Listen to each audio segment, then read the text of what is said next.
Sensitibo pong balita. Patay ang isang batang lalaki sa Tondo, Maynila ilang minuto lamang matapos niyang magpatuli. Ang nagpakilalang doktor na tumuli sa bata hindi pala lisensyado at dati na ring nakulong dahil sa pagpapanggap. Ang mainit na balita hati ni Jomar Presto.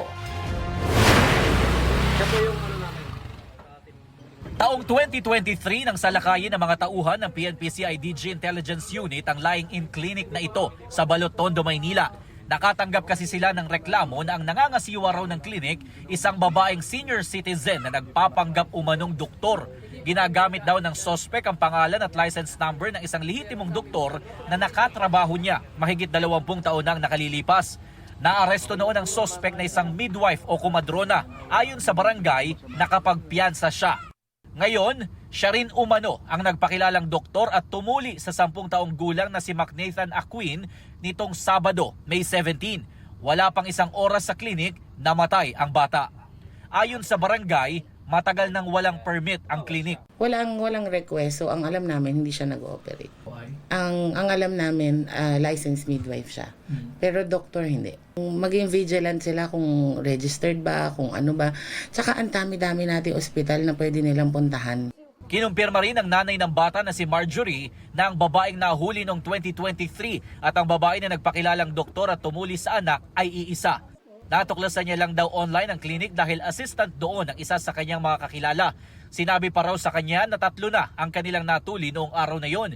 Sa halagang 1,200 pesos, napapayag si Marjorie na doon ipatuli ang anak. Bago tuliin, tinurukan daw ng anesthesia ang kanyang anak na ayon sa assistant sa klinik ay nasa 20cc ang dose. Ilang minuto matapos ang pagtuli, napansin ni Marjorie na nanginginig na ang kanyang anak. Napatagal pa po doon dahil ang sabi po sa akin ng doktor, normal lang daw po yung kasi groggy, pati po yung assistant.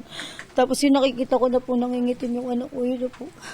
Tinakbo na po namin ang kalipin sa ospital. Tapos ayun na po, dead on arrival na po. Matapos mangyari ang insidente, dinala naman sa MPD ang babaeng nagtuli sa kanyang anak. Pero pinauwi rin dahil kailangan pa raw i-autopsy ang bangkay ng bata.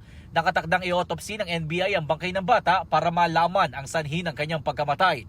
Pero nagdadalawang isip pa raw dito ang pamilya. Para po kasing naawa na po ako sa anak ko eh. Sobrang bata po na anak ko eh.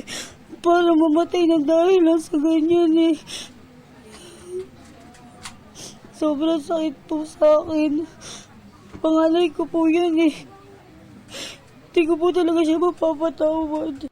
Kahapon ng umaga, nagtungo ang GMA Integrated News sa klinik pero sabi ng humarap, wala raw ang nagtuli sa bata. Nag-iwan na lang ng calling card para matawagan tayo ng klinik pero wala pa rin hanggang sa ngayon. Sinubukan din namin na muling magtungo sa klinik kagabi.